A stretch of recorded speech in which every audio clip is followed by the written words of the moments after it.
नमस्कार सभी को, मैं पेट पोएट त्यागी आप सभी का अभिनंदन करता हूं। आप सभी अपना कीमती समय निकालकर यहाँ पधारे, उसके लिए आप सभी का बहुत बहुत आभार। और ये मेरी पहली प्रस्तुति है, तो अगर मुझसे कोई गलती हो जाए तो अपने छोटे भाई को क्षमा करना। तो मेरी कविता का आज शीर्षक ये है कि जिसने मुझे जिंदगी दी है, तो मैं अपनी कविता भी उसी से स्टार्ट करना चाहता हूं। मेरी माँ।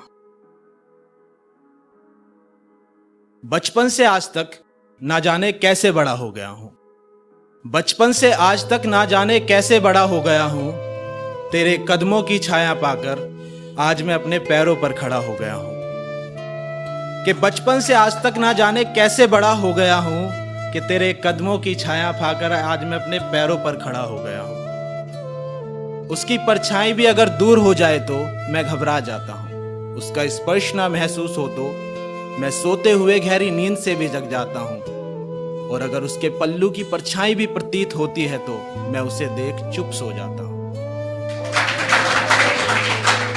कि उसके पल्लू की खुशबू आज भी मुझे मेरे बचपने का एहसास दिलाती है, कि उसके पल्लू की खुशबू आज भी मुझे मेरे बचपने का एहसास दिलाती है। मेरी माँ मुझे आज भी कहती है मेरे लाल, और लोरी गाकर सुलाती है। कि मेरी माँ मुझे आज भी कहती है मेरे लाल, और लोरी गाकर सुलाती है।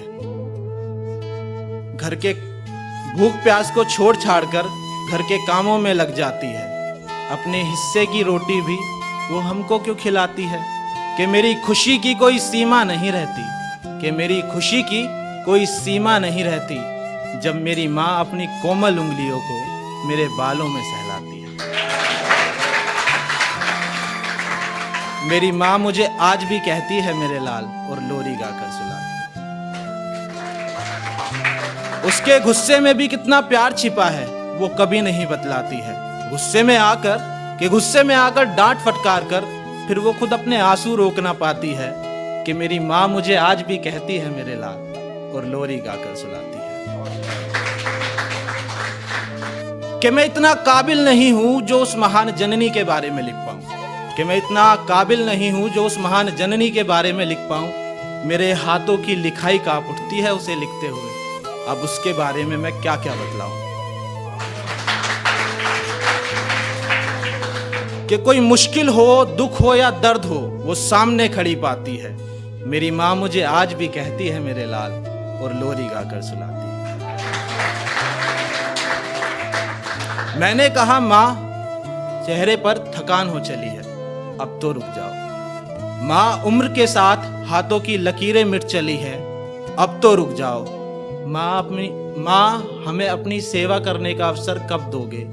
माँ बोली, बेटा अभी मैं जिंदा हूं, मेरे रहते हुए तुम क्यों काम करोगे।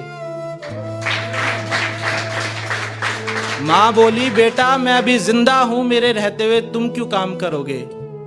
इसीलिए माँ की ममता संसार में सबसे अडिग होकर भगवान का दूसरा रूप कहलाती है। मेरी माँ मुझे आज भी कहती है मेरे लाल, और लोरी गाकर सुलाती है। और यही कुछ लोगों ने माँ की ममता को बेजान कर दिया, पहचाना नहीं उसके बलिदान को, उसे गुमनाम कर दिया। कि यही कुछ लोगों ने माँ की ममता को बेजान कर दिया, पहचाना नहीं उसके बलिदान को, उसे गुमनाम कर दिया। मैंने सुना है माँ को इस तरह तड़पा कर कभी जीवन में कामयाबी नहीं आती है। मेरी माँ मुझे आज भी कहती है मेरे लाल, और लोरी गाकर सुलाती है।